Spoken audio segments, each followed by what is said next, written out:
ಇಲ್ಲಿ ಬಂದು ನಾನು ಸುಮ್ಮನೆ ದೇವಿ ಮುಂದೆ ನಿಂತ್ಕೊಂಡೆ. ಅವರೇ ಎಲ್ಲ ಏನೇನ್ ಕಷ್ಟಗಳಿದೆ ನಿಮ್ಗೆ ಅಂತೆಲ್ಲ ಅವರೇ ಹೇಳಿದ್ರು.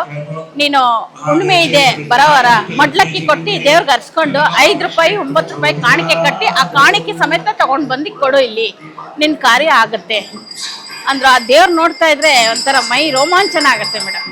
ತುಂಬಾ ಪವರ್ಫುಲ್ ಆಗಿದೆ ಚೌಡೇಶ್ವರಿ. ಕಡೆ ವಾರ ಬಂದಾಗ ನಮಗೆ ಇಲ್ಲಿ ಪದ್ಧತಿಗಳೇನು ಗೊತ್ತಿರಲಿಲ್ಲ. ಅಲ್ಲಿ ಪ್ರಶ್ನೋತ್ತರ ಇರುತ್ತೆ, ಟೋಕನ್ ತಗೊಳ್ಳಿ ಅಂದರು. ಅದನ್ನು ತಗೊಂಡು ನಾವು ಕೇಳಿದಾಗ ನಾವು ಒಳಗಡೆ ಹೋದ ತಕ್ಷಣನೇ ನಾವೇನು ಹೇಳಿದೇನೆ ಅಮ್ಮನವರೇ ನಮ್ಮ ಕಷ್ಟಗಳನ್ನೆಲ್ಲ ಹೇಳಿದ್ರು ಮತ್ತು ಅದರ ಪರಿಹಾರಕ್ಕೆ ಕೆಲವೊಂದು ವಿಧಾನಗಳನ್ನು ಹೇಳ್ಕೊಟ್ಟಿದ್ದಾರೆ. ಈಗ ನಾವು 2ನೇ ಸಲ ಬಂದಿದ್ದೀವಿ. ಕಾಣಿಕೆ ಕಟ್ಕೊಳ್ಳಿ ನಿಮಗೆಲ್ಲ ಒಳ್ಳೇದಾಗುತ್ತೆ ಅಂತ ಹೇಳಿದ್ದಾರೆ. 1 ವಾರದಲ್ಲೇ ಸ್ವಲ್ಪ ಸಾಕಷ್ಟು ಬದಲಾವಣೆಗಳಾಗಿದೆ. ಇನ್ನೂ ಬದಲಾವಣೆಗಳನ್ನ ನಿರೀಕ್ಷೆಯಲ್ಲಿ ಇದ್ದೀವಿ.